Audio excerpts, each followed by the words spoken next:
dami. Ang lalaki na nila. Ang ganda tingnan pala pag ganito mga ano. Yan, may mga tatak silang mga speed. Tapos may tatak na diamond. Putik nga naman, ayun. Yan, naliligo na sila dito yung mga baka nila, Boss Nick. Yun. Molasses daw ito. Ibig sabihin, binibili nyo din siya. Didilig sa kumpay. Ilalagay sa kumpay. Ayun na, dinidilig. Dinidilig sa damo. Para sumibol yung damo. Ay, dayami. Ang palasa daw to sa dayami. Yan, magandang araw mga talong Stevie. Nandito tayo ngayon sa RA Livestock Dealer dito sa Barangay Payapa, Padre Garcia, Batangas. Ngayon po ay kasalukuyan sila nagkakabit ng mga airtag ng mga bakang na galing Masbate. Kaya tayo magtatanong ilang informasyon sa mga baka dito na binibenta. Kaya kung bago pa lang sa aking channel, mag-subscribe ka na para like ma-update sina-upload natin video sa ating Livestock Dealer Farm Visit. Sama-sama tayo manood sa video natin sa araw na ito. Yan po. Dito na tayo. Ayun mga talong Stevie, nandito tayo ngayon sa Barangay Payapa. Barangay Payapa ito, no? Payapa. Ito pala, ito ba't ang dami yung ganito? Para saan? Hindi, ito itong ano, pakain sa ano?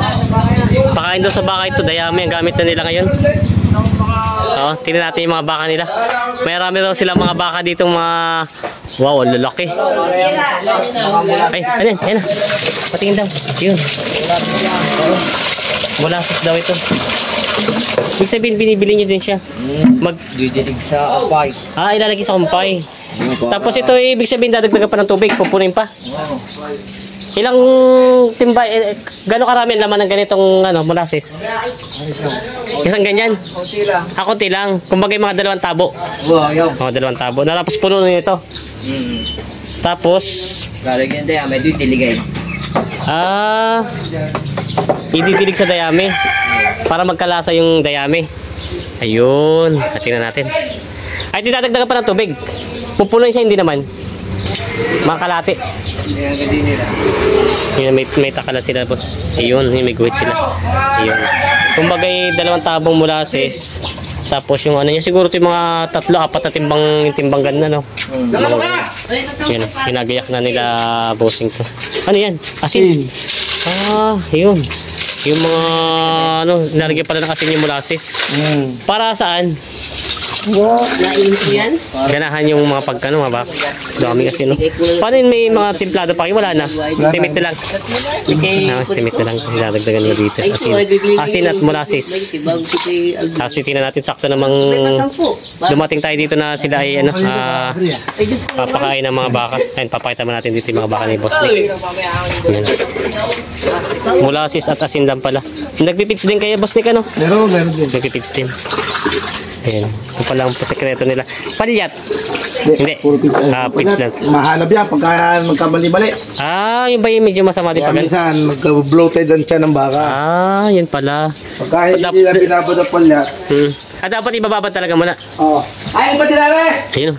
Dami. Maganda ng mga baka nila, Boss Nick. Ang dami. Kuha na mga inahin. Ito, Boss Nick, mga bakang Masbate. Ang gaganda. Kailan siya yung mga pinulahan, ano? Red Sandy. Ang tawag dito, Red Sandy. Red Sandy daw to. Mga torete. Puro yearling size. Ito yung mga yearling size na sasabi nila. Pero ang gaganda na nakatawan niya, hindi siya ganun kapayat, ano? Maganda, mahaba kasi maganda mga pangatawan. Ganun pa pahabang tag-arawi, magandang katawan ng mga baka. Yan, no? Dami, ilang ulo tong baka nyo? 52 heads. Bali pumatak lahat ay 50 na bigo natin. 55. Kasama itong mga malalaki, itong mga inahin. Yan. Ito yung mga Masbate din. Kaya yung mga inahin. But, Boss Nick, ako may tatanong po sa inyo. Ba't yung iba naman ay parang binabasihan ang kulay ng baka sa presyo? Depende sa itsura. Depende para sa itsura ng baka. Kumbaga yung mapula, pag pula naman tapos maganda naman ang lahi, katulad dito, mga malalahi talaga siya. Iba sa maganda, mga quality, magandang kalidad. Kahit hindi nabasa ng kulay. Ah, yun. Pag sa maalam sa dyan, tumingin. Pero pag- pagka sinunod mo yun sa dyan, matatandaan sa ulo. Oo, ayaw ng pula. Kaya rin, mahina daw. Pero pag sa karne naman, parehas ka rin yan. Oo. Oo, pareho naman. Pag kinakatay na, hindi naman nilalabasan na. Pero, Para sa timbang. oo. Pero para magkaiba ang lahi ng mga baka mo. O isa. Para may mahahaba ang tenga ng ibaw. Ano mga lahi nito? Brahman. Mga Brahman. Ito yung mga purong Brahman na masbate. Kaganda ko. Kaya lang yung medyo parang ang talaga pag ganito mga masbate para medyo mailap siya, ano? Sa una lang yan, pero may labay. Kaya hindi na nailap. Siyempre, galing sa Pastulan, ano? Oo. tatali mo. Oo. Mababago sila. Yung naman sila sanay sa ipas. Oo. Pero hindi naman sila ng kumbaga katulad ng iba ng habol, talagang ano rin sila. Sanay din sila sa tao. Talagang kaya minsan na ikulang sa sa pag-alagaan ng ayos, yung nagpusin. Oo. Kasi ang iba, pagkasuga, wala na. Bayaan na sila Tulad din. ng iba na pagkakano, minsan nahag po, kaya madaling bumait. Bumait. Pero naman ito yung madali na bumait. Kita naman natin yung sura nila. Parang gusto sila lumapit pero parang natakot siguro na mga hindi nga sanay sa tao at mga alpas. Kasi po ranchohan talaga malalawak ka, no? Malawak. Ang alpasa ito siguro, may 1,000 hektarya. 1,000 hektarya ang alpasa nila. Bakit Ayun. Kaganda nito, itinan nyo. Magaganda yung katawan nila, yung kahit sa ibang yearlings na nakita natin, ito yung matataba na siya. Kumbaga yung malalaki pati naman. Parang ito yung mga ilang taon na may isang taon na? Wala pa. Mayroong higit, mayroong pababa. Ah, meron pa daw higit at meron pa baba. Ayan. Kaganda ng mga baka nila, boss. Ito daw galing mga masbate. Mga yearlings. Tapos ito naman yung mga inahin dito, masbate din. Ayan, magkakalahi sila. Ayan. Gaganda ng mga pagkabaka. Ito yung mga purong Brahman na hinahanap ng iba na sadyang malalaki sa mga baka. Ayan. Ito naman po ay yung mga dayami dahil wala ng damo. Pag wala ng damo talaga dayami pinapakain nyo, ano? Ayan, yun po yung kaya natin kanina isang tambak na dayami. Yan yung mga ilang araw lang yan bago maubos. Bossing, matagal-tagal din pa maubos yung kanya karami. Mabilis lang. Siguro yan mga... Abot 1 linggo? May sila. Ay, hindi lang. Ang buwan yan, Oo. higit.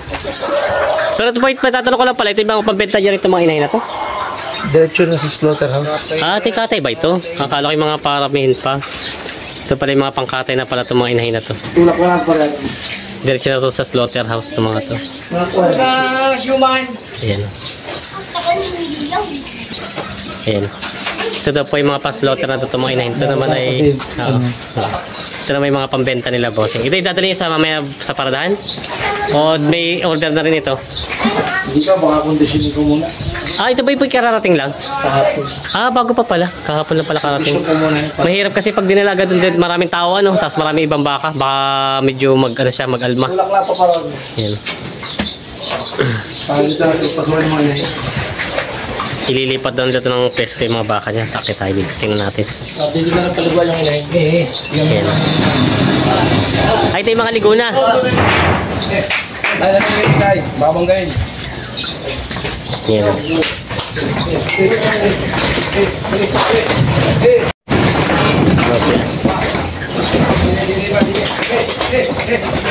Ah, sala pala pwesto ko. Kaya pala yung pumasok. Yan. Ang dami. Yan. Nililipat sila ng pwesto.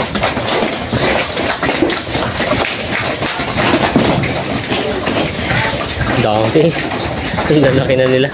Ang ganda tingnan pala pag ganito mga ano. Yan, may mga tatak silang mga speed. Tapos yung iba may tatak na diamond. Yan pa pala tandaan sa masbate mga baka. Hindi para pa lalabas ito ni Boss Nick.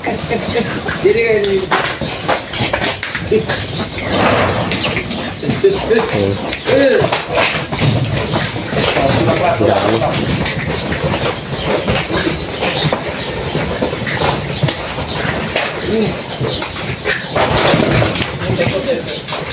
May mga number sila. Pala naman ng dilig. Dahil pala dyan nakakabayo ko sa loob ay. Iyan. Dami. Pasok ka. Ano ka rin, bigyan mo. Tatakbuhan na. Sige. Yes. Lilipat po sila ng pwesto itong mga inahin na baka.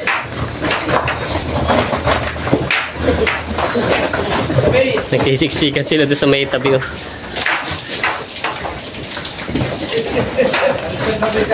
Ito kaya hindi na anak. Depende. Ah, pero pwede pa rin siya manak ano. Baka may buntis. Bibili mo ako ng 7. Ayan. Baka may pira ka dyan, no? 7. Yung malaki, kama yung malaki. Nahihirapan sila magpalusot doon sa... Ano, Central. Di sa may National. Ay, nakasugod yung isa. Ala. Ala. Say! Hinay, napupuntang pag-aarap. Yun, may lumusot na isa. Yun, lumusot na isa. Lusot na, sunod na yan. Lusot na. Ayan na, ayan na. Ayan na. Lusot na sila. Ayan, naglusutan na. Ayan, naglusutan na. Ayan sila. Ang galing na daanan nila. Talagang ginawa ito para ano, paglilipat ng mga baka. Babalik pa. Ayan. Galing.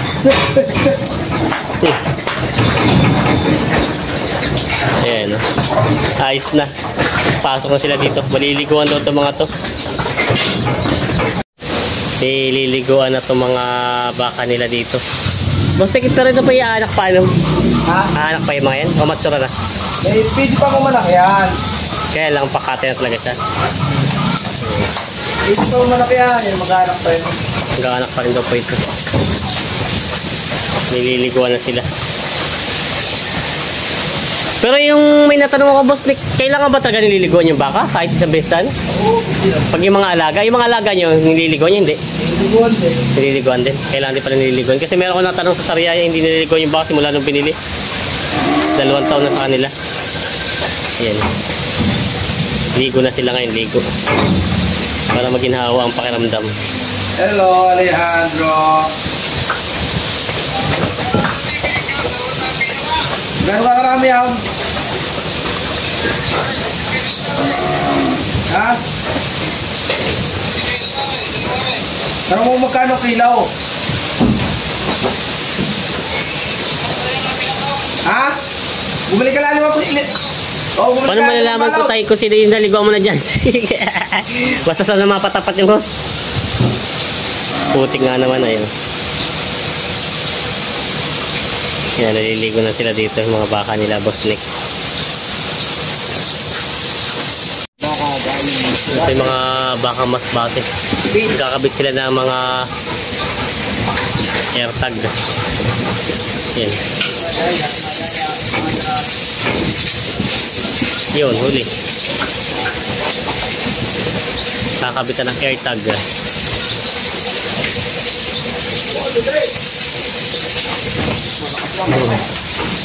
Hirapan sila magkila.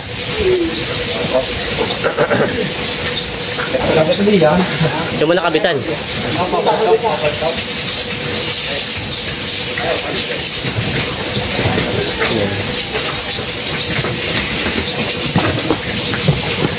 Yan.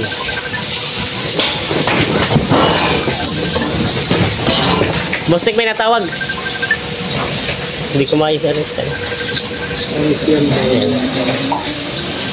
Ito tayo kakabitan ng airtag. Galit eh. Okay. Oh!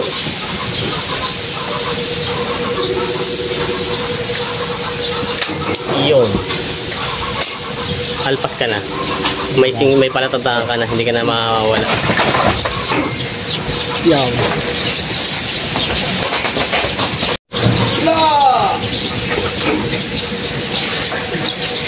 Yun. Maliit-liit itong isa.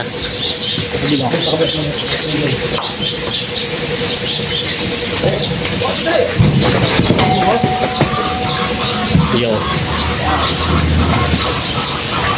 Ikaw ka ngayon, ako nahulog pa. Ano ka pa?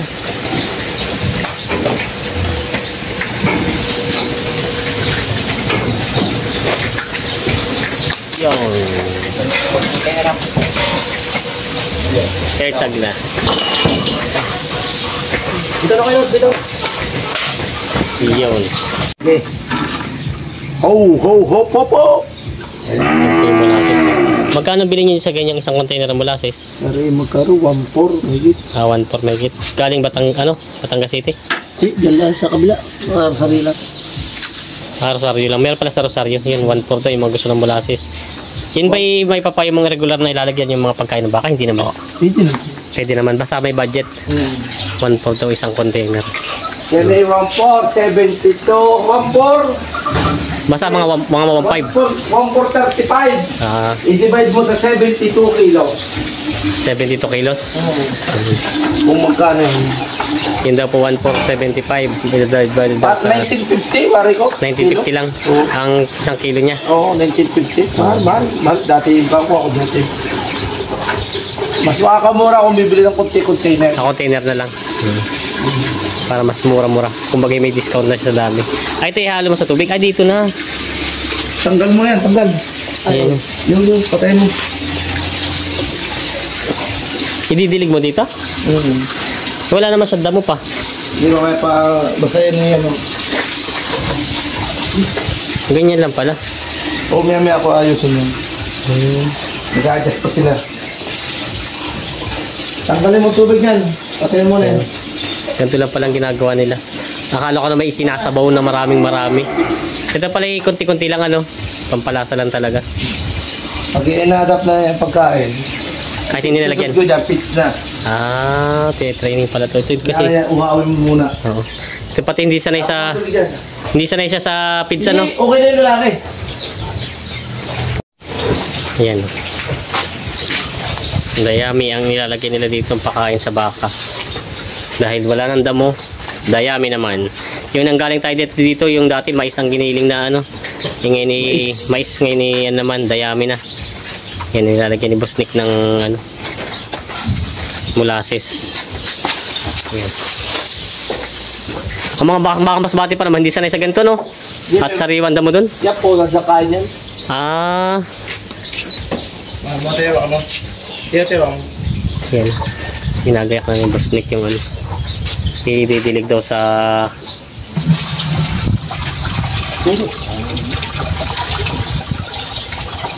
damo. Nakakainin ng baka. Yeah. Yan. Pupunin ito mga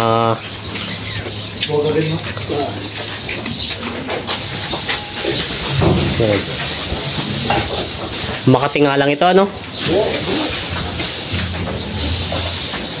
Bagay, pagbalat kalabaw naman na hindi naman ayun na, tinidilig sa damo para sumibol yung damo. Ay, dayami. Ang palasa daw to sa dayami. Ito pala yung may ipapayo mo pag ganito taghirap sa damo, pag ganahan yung baka, lagyan ng molasses. Ayan. Amoy na amoy naman ay. Mabango Parang kumain na rin sila ng sariwang damo. Kaya lang, Boss Nick, pag ganito pala mga tuyon damo, matagal lumaki ang baka, Mabagal ang laki ng baka. Tumaba. Mabilis nga, gatong panahon. Ang dayami. Basta na kahit tuyo ang dayami. Sabi kasi. Ito na may pang lang yan. Pero kailangan niya merong Feeds. Para madali tumaba. Pag gatong tagilit, mas mabilis magpataba ng baka. Ganun ba yun? Oh. Ano mamait sila pag tagulan? Dahil kasi minsan ang ang kain nila dahil tumulan, minsan sila nakatigilaan. Hindi diretsong kain. Kumbaga hindi sila Silong sila. Hindi sila gutom, Hindi to ng araw kahit katangalan kumakain sila sa alpasan. Ito pala. Kasi may pagkain, pero pagka tagulan talagang Mahina kumain ng baka. hindi man mahina kasi sila nangungontrol sila. Yan. Mas malakas pala kumain ng baka pag itong tag-init. Ayan. Lagay mo yung balde. Ha? Lagi itong ngayon mo lagi. Boss Nick, tatanong lang ako. Di ba kayo may papalaga din kayo ng baka? Oo, papaniwi. Ibig sabihin paano pasahod doon ang style niya? Paiwe? Oo. Hati sa tubo? Hati sa tubo. Eh, paano yung pag ganito? Wala kayong mga palaga ng mga sa farm na ganito? Wala. Ay, sila boss, yung pag ganito pala, nabibenta rin agad, ano? Paano nga pala pag ibebenta na yung mga ano nyo, dinideliver na lang, may bayar na kayo? Paano kaya yung mga baguhan pala na sabi nila, paano nila ibebenta yung mga baka nila? Pag. Kunyari, bago pa lang ikaw nag-alaga ng baka, tapos wala kang buyer, paano nila maibebenta yung baka nilang kung gusto na ibenta kapag tapos alagaan? Lagi meron yan, di mawalang bayar yan. Ah, sadyang meron ano? Oo. Pwede nilang dalhin sa paradahan o maghahanap Pwede sila? sa pardahan. Pwede din na maghanap na sila ng buyer. Pwede sa bukid. Lalagyan ito sa kabila, hindi pa. Yun po. Dinilagyan na to ng molasses.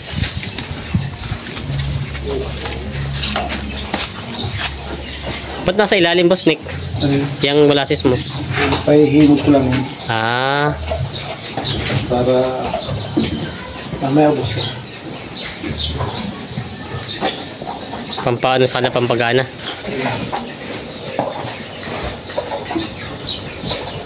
Yung nakabang yung mga baka dito na pagkain nila. Pero lalagyan mo pa rin siya ng damo. Oo, dayami. Ah, dayami pala itong katulad itong ginawa mo dito. Tapos dilig pa rin sa ibabaw. Ayan, Pagka mamaya. nakatingin mo. Ito mga silang... Matikman yung molasses.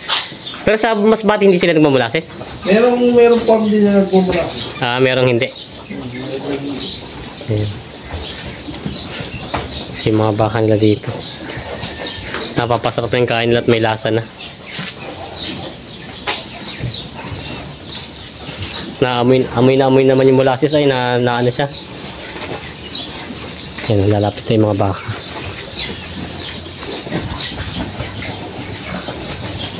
Dinidila na nila yung mga molasses ng mga baka. Yan.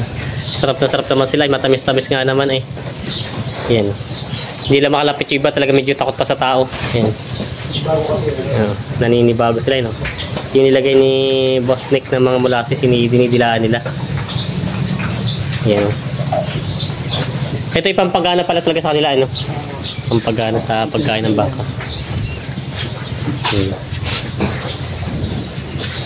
Pinapain ni Boss Nick yung palang tag-init, ito palang pinakamas maganda magpataba ng baka. Basta may pagkain, ano?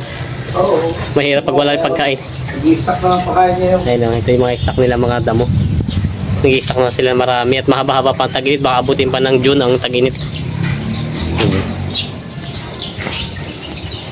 Ayan, maraming salamat po sa panood mga Talongs TV. Doon nga pala po sa mga interesadong bumili ng mga bakang ganito o kaya kung ano yung hinahanap yung baka, pwede po kayo mag-comment below o kaya pumunta kayo sa ating Facebook page. Pwede ko po kayo samahan mismo sa mga dealer na gusto nyo puntahan. Message nyo lang ako. Available po si Talongs TV simula Martes hanggang Friday. Yan po, wag lang Sabado, Linggo, Lunes. Yan po. Kaya yung po mga baguhan pa lang dyan na magbabaka, pwede kayo mag-comment sa akin para kayo masamahan natin. Yan po. Pa-share na lang po ng ating video. Sana nagustuhan yung video sa araw nito. Kung bago pa lang sa aking channel, mag-subscribe ka na para like ka ma-update sa na-upload nating video sa ating farm visit. God bless mga Talongs TV.